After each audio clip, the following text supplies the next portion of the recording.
Nightmare on the Savannah. The African night was thick with darkness, the moon barely a sliver in the sky, crickets whispered in the grass, and hyenas chuckled in the distance. But deep within the heart of the savannah, two abominations lurked, things that had no place in the natural world.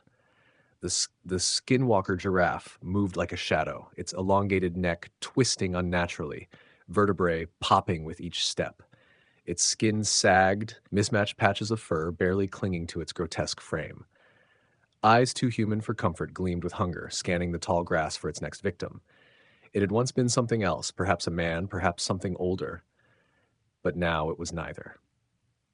The forager slithered and skittered in the darkness. It had no proper shape, only a shifting, heaving mass of sinew and bone. Its mouth, if one could even call it that, stretched from where a head should be down to its distended stomach, packed with jagged teeth that gnashed hungrily, drooling thick, black saliva. It didn't hunt like a lion or a hyena. No, it devoured indiscriminately, stripping flesh from bone in an instant, leaving nothing but red-stained earth in its wake. And tonight, the two monsters had found each other. The skinwalker giraffe's neck coiled backward like a snake, letting out a sickening, human-like hiss, its long, gnarled limbs bent at unnatural angles as it prepared to strike.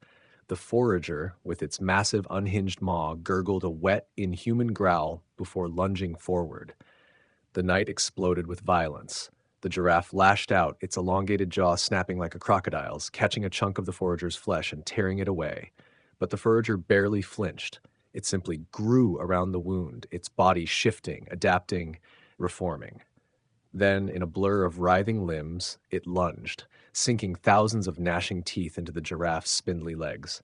A horrid screech tore through the night as the skinwalker reared up, kicking with unnatural strength, sending the forager sprawling into the dirt. But the beast was relentless. It rolled, its shifting form absorbing the impact, then surged forward again. The giraffe twisted its head in a way no living creature should, its jaw unhinging to reveal rows of mismatched, rotting teeth.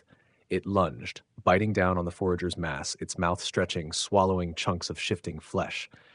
But the forager wanted this. The flesh inside the giraffe's maw began to move, tendrils burrowing into the monster's throat, crawling down, forcing their way inside. The skinwalker convulsed. Its body jerked, limbs spasming wildly.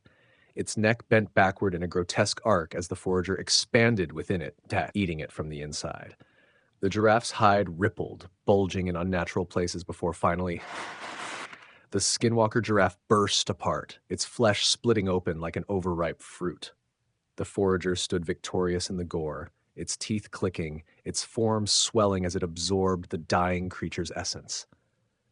The night grew silent again. The forager slithered back into the shadows, dragging the remains of its meal with it. The crickets resumed their song. The hyenas continued their laughter. And somewhere in the unseen corners of the dark savannah, another nightmare was already stirring.